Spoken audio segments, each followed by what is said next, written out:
I live at the most southwesterly point of our European Union. It is an exceptionally beautiful part of the world, but it is also remote, insular, and recently devastated by corruption, austerity, and emigration. I have it on good authority that it's actually raining there now. I work in a contemporary art museum on the campus of University College Cork, and we present both Irish and international artists. It's an award-winning building, but it's also at a remove from any metropolitan discourse. And while Cork is the second city of Ireland and was European Capital of Culture in 2005, it has a population of only 120,000. So questions of how the creative economy can function at the periphery of Europe are central to my professional and personal life. How we can produce culture on the edge that is central to the global cultural conversation. Ireland has suffered from years of austerity, and the arts have not been an exception to this. However, it has been an opportunity for the cultural sector to advocate for investment. This is an ad that was widely disseminated by the National Campaign for the Arts, an advocacy group that was set up in 2009 in the wake of the financial crisis to advocate for the arts and the creative industries and their central role in the recovery of Ireland. Cultural organisations, in a way, this is a shot of a work by the British artist Tim Etchells in our spaces. We provide a civic platform where society can engage with ideas, issues, and also the pure enjoyment of art. It's one of the few sectors that has its integrity still intact, but it is crucially important that we also provide an evidence base to decipher the data and communicate back why we require and how we can incentivise and enable the creative industries.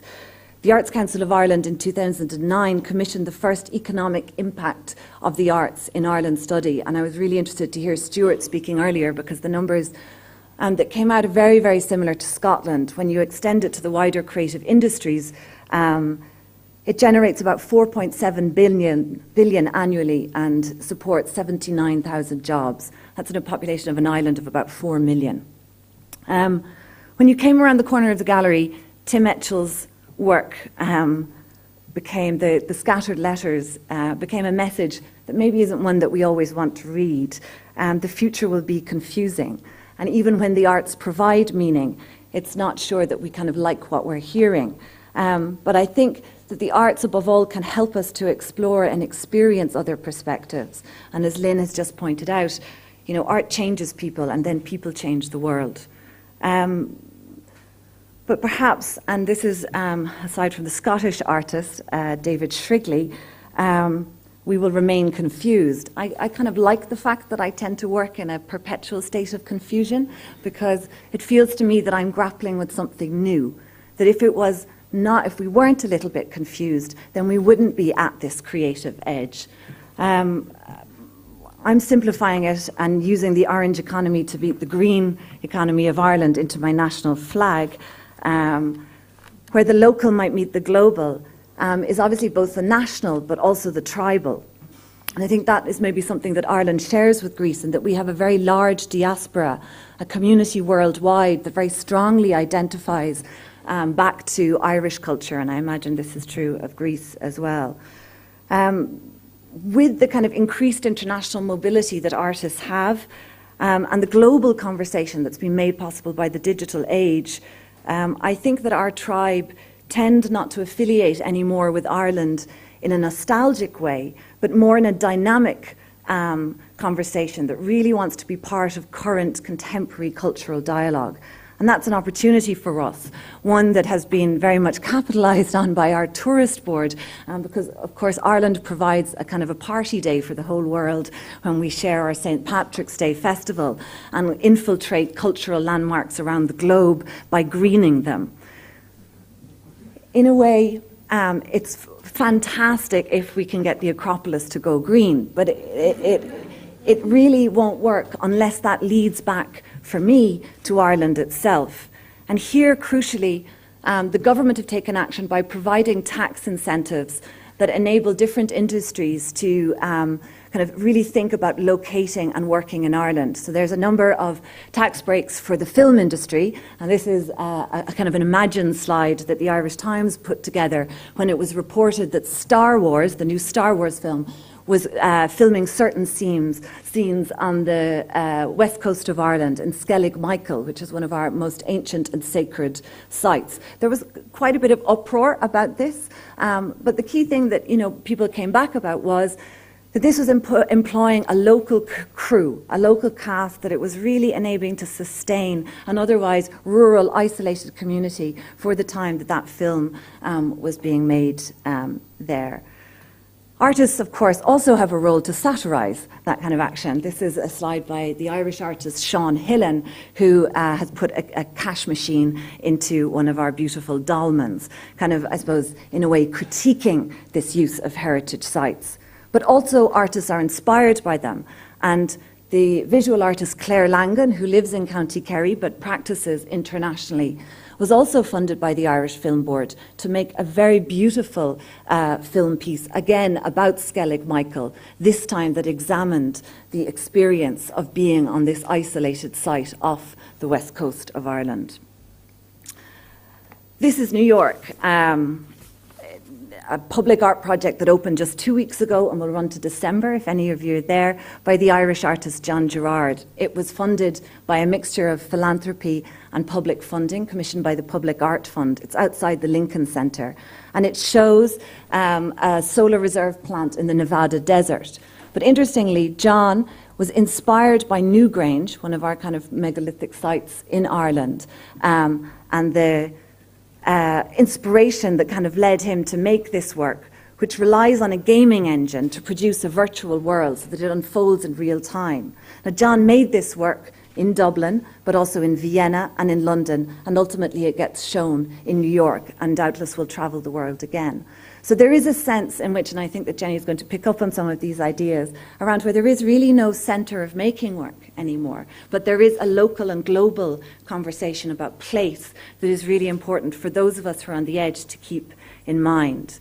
And sometimes that might involve and encouraging international artists to come and make work in Ireland. So another artist who was inspired by, sorry, I'm going back and forth, but this is Newgrange, but this is James Turrell, who's an American artist who came and made a really stunning piece of work just out of Skibbereen, a small market town in West Cork, called the Sky Garden. And for any of you that know Turrell's wedge work, it's an absolutely extraordinary piece where he really is turning the landscape inside out. So suddenly the kind of sky is the ceiling. And because, well, again, it wasn't raining on that particular day that I was there, but the sky is ever changing in Ireland. So it's a quite extraordinary experience. One of the reasons that we must invest and hold on to artists to support their work is because they are really at the kind of start of the creative economy. And Ireland does this by enabling a tax exemption for artists, which in the budget that has just been announced 4 days ago has seen an increase of an annual allowance from €40,000 to €50,000. And interestingly, an extension from not just artists who are based in Ireland, but also for non-resident artists to avail of. So all you Greek artists, come to Cork. And this is a colleague of mine, Will Sliney, who's a comic book artist who, again, lives in a small fishing village from a small fishing village in East Cork. But he works for Marvel and draws Superman. But he does it from just outside of Cork in Ireland. But artists are really the beginning of everything for me. And even if we begin to think about apocalyptic scenarios, as I think many of us were over the last 5 years, there is a creative beginning again in that moment. And of course, my fellow Irishman, Samuel Beckett, has put it much more poetically in another ad campaign from the National Campaign for the Arts, Imagination, Dead, Imagine. One of the absolutely important messages that we get out about the cultural sector is that it's a renewable resource. It's not finite. As long as we keep investing in our generations to be creative, it will continue forward, multiply, and really enable a kind of a growth that very few other sectors will be incredibly envious of. So back to Cork, to my building. even as we're thinking of that constant flow between the local and the global, it's crucially important, not just to mind our artists, but also our grassroots communities and the people who support us where we work. This is an initiative that was made by our city council, commissioned from a local design duo, Hurrah Hurrah, and they made a new version of 11 sites around the city. And each of us have a poster on the front of our building somewhere which points with the walking time or the bus time to the other site. So we act kind of as little beacons for a wayfinding exercise around the city. But the success of that has been even more so because now the City Council, they so loved these beautiful posters that, and we constantly get visitors asking, can they buy a poster? So we're going to produce posters, so it is becoming a kind of little mini creative industry in itself. They've produced them as light boxes and put them into the main street where shops that are no longer rented out and were kind of quite forlorn empty spaces in the city are now becoming something that's pointing back to culture. And of course, hopefully they will disappear because hopefully commerce will inhabit those shops again. But it is also generating into that space, into the main street of the city, a sense of the cultural life that exists locally. Another way perhaps to do it, this is a mural that we commissioned from German artist Drei Hamburger Frauen. But it was part of a triptych. It was the central part of a triptych that existed simultaneously across 3 different sites. So one in our museum in Cork, another in a museum in Switzerland, and another in a museum in Germany. So you could never really see the triptych together. You had to hold it in your mind's eye. But again, this possibility of imagining and thinking from one region to another, ignoring the kind of central spaces of London and New York. And we were able, by working together, to do things crucially like take out an ad in Art Forum so that we could speak back to the centre, but which we wouldn't have been able to do just on our own. I suppose in terms of the generation that we're speaking about, this are kind of my son, who is nearly 12 and is kind of a digital native, I guess. And it's probably why I am so actively on Twitter trying to monitor him. But I think we are working with a generation whose expectations have changed, who, as Andrew pointed out, are willing to take risks and who are interested in different conversations about entrepreneurship. This is from a Dutch artist, Mark Bale, and it was part of an exhibition we did called Mixtapes, which was looking at contemporary music and culture and visual art. And we used a crowdsourcing platform that exists in Ireland called fundit.ie. And we sourced through 72 different funders the money to produce a limited edition artist book. Now, this is just a fantastic thing for us, but what was more fantastic was that we had a community of 72 people who were waiting for this work to be published and who championed it and advocated for it. So in a completely different way, I think this new generation is looking at, and we should be aware of how we can work with them to fund culture using these new models. This is a local DJ and kind of radio personality, Stevie G, who we invited in during the exhibition to speak about his record collection.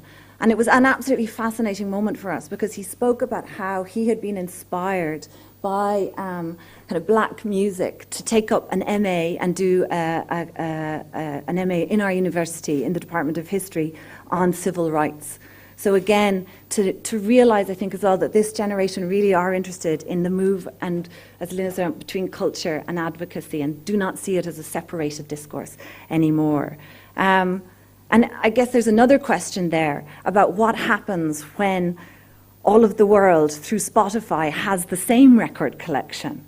Then it really is your own mixtape that makes the difference. And of course, as a curator, I'm going to advocate for that curatorial role and the importance of our profession. But what we do in the Glucksman is that we have an annual gathering called Glucksman Futures, where we invite in our students, postgraduate students, to work with us on the production of a new exhibition or a new work. So really it's up to them to kind of say what it will be.